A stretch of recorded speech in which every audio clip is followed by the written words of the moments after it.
Hi, இன்னைக்கு நம்ம ஜெர்மனியில் இருக்க சீ லைஃப் ஹேனோவர் அக்வாரியமை தான் எக்ஸ்ப்ளோர் பண்ண போகிறோம். இந்த இடம் பாருங்களேன், ஜஸ்ட் அப்படியே மெயின் ரோட்லேயே தான் இருக்குது. அந்த வழியாக போகிற யாரையா இருந்தாலுமே இது கண்டிப்பாக அட்ராக்ட் பண்ணும்.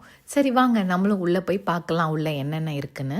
இந்த இடம் ஃபுல்லாகவே ஒரு அண்டர் வாட்டர் வேர்ல்டு மாதிரி தான் இருந்துச்சு. எங்கே பார்த்தாலும் colourful fishes, shark, tortoise, jelly ஃபிஷ்னு செம்ம எக்ஸ்பீரியன்ஸாக தான் இருந்தது. அதுவும் இந்த ப்ளூ லைட்டிங், வாட்டர் சவுண்டுன்னு எல்லாமே ரொம்ப சைலண்ட்டாக காமாக சூப்பராக இருந்தது. அதுலேயும் ஸ்பெஷலாக சொல்லணுன்னா அந்த டனல் ஏரியா தான். மேலேயும் சைட்லேயும் ஃபிஷ்ஷு, டார்டாய்ஸ், பேபி ஷார்க்னு எல்லாம் அழகாக ஸ்விம் பண்ணிட்டு போகிறத பார்க்கவிலேயே ஒரு ரம்மியமான ஃபீலிங்காக தான் இருந்தது. அது மட்டும் இல்லை, sea horse, different variety of ஃபிஷ்ஷஸ்னு நிறைய இருந்தது அந்த இடத்துல. வாங்க எல்லாத்தையும் டீட்டெயில்டாக இந்த வீடியோவில் பார்க்கலாம்.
வெறும் வெரைட்டி ஆஃப் ஃபிஷ்ஷஸ் மட்டும் கிடையாது, இங்கே கிட்ஸை அட்ராக்ட் பண்ணுற மாதிரி ஒரு ஏரியாவும் இருந்தது.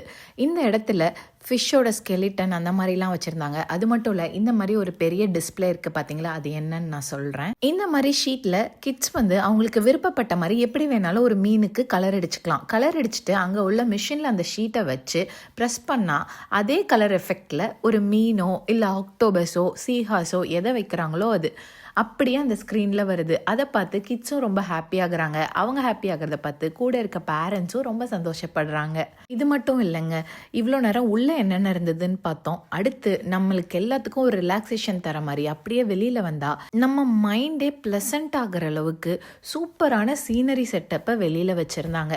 அங்கேயும் நிறைய டார்டாய்ஸ், crocodile அந்த மாதிரி அனிமல்ஸ்லாம் இருந்தது. ஃபேமிலியாக வந்தால் இந்த இடத்துல நல்லா என்ஜாய் பண்ணிட்டு போகலாம். ஒரு சில அரிய வகையான விலங்குகள், ஃபிஷ்ஷு அந்த மாதிரி எல்லாத்தையும் பார்த்துட்டு. இங்கே பாருங்கள், இந்த டார்டாய்ஸ் சாப்பிட்றத பார்க்குறதுக்கே எவ்வளோ அழகாக இருக்குன்னு. இது மட்டும் இல்லைங்க, அங்கே ஒரு அரிய வகை பூச்சி ஒன்று வச்சுருந்தாங்க. அதை ஒருத்தர் அந்த பூச்சை பற்றின டீட்டெயில்ஸ் எல்லாம் எக்ஸ்பிளைன் பண்ணிட்டு அங்கே இருக்க க்ரௌடுக்கு தொட்டு பார்க்க சொல்லி எல்லாம் கொடுத்துக்கிட்டு இருந்தாரு. ஃபைனலாக நாங்கள் ஜெல்லி ஃபிஷ் ஏரியா வந்தோம். ஹானஸ்டாக சொல்லணும்னா இந்த இடம் தான் எனக்கு ரொம்ப பிடிச்ச பார்ட்டாக இருந்தது இந்த என்டையர் வீடியோவில். அந்த லைட்டிங்கு, ஸ்லோவாக மூவ் ஆகிற ஜெல்லி ஃபிஷ்ஷு, ஹோல் வைபே ரொம்ப பீஸ்ஃபுல்லாக இருந்தது. அப்படியே அங்கே கொஞ்ச நேரம் உட்காந்து பீஸ்ஃபுல்லாக அந்த ஜெல்லி ஃபிஷ்லாம் மூவ் ஆகிறதெல்லாம் பார்த்துட்டு மைண்டையும் நல்லா ரிலாக்ஸ் பண்ணிவிட்டு அங்கேருந்து நாங்கள் கிளம்புனோம். இங்கே 3 வெரைட்டி ஆஃப் ஜெல்லி ஃபிஷ்ஷஸை டிஸ்பிளேயில் வச்சுருந்தாங்க. 3மே டிஃப்ரெண்ட்டாக சூப்பராக இருந்தது. இங்கே ஒரு இன்ட்ரெஸ்டிங்கான விஷயம் என்னென்னா, நம்ம என்ட்ரியில் டிக்கெட் வாங்கவிலேயே ஒரு ஸ்மால் ஆக்டிவிட்டி கார்டு மாதிரி கொடுக்குறாங்க. உள்ள ஒவ்வொரு டிஃப்ரெண்ட்டான இடத்துலையும் ஒவ்வொரு ஸ்டாம்ப் பாயிண்ட்ஸ் இருந்தது. கிட்ஸ் அந்த ஸ்டாம்பை கலெக்ட் பண்ணிவிட்டு கார்டை கம்ப்ளீட் பண்ணுறதை பார்க்கவே ரொம்ப ரொம்ப க்யூட்டாக இருந்துச்சு. ஆக்சுவலி இது கிட்ஸ்க்கு மட்டும் இல்லை, பெரியவங்களுக்கும் ஃபன்னாக தான் இருந்துச்சு. இந்த உலகம் பெருசு, நம்ம கனவுகள் அதை விட பெருசு. ஸோ எக்ஸ்ப்ளோர் பண்ணிக்கிட்டே இருப்போம். Tata bye bye from Tamil பொண்ணு இன் ஜெர்மனி.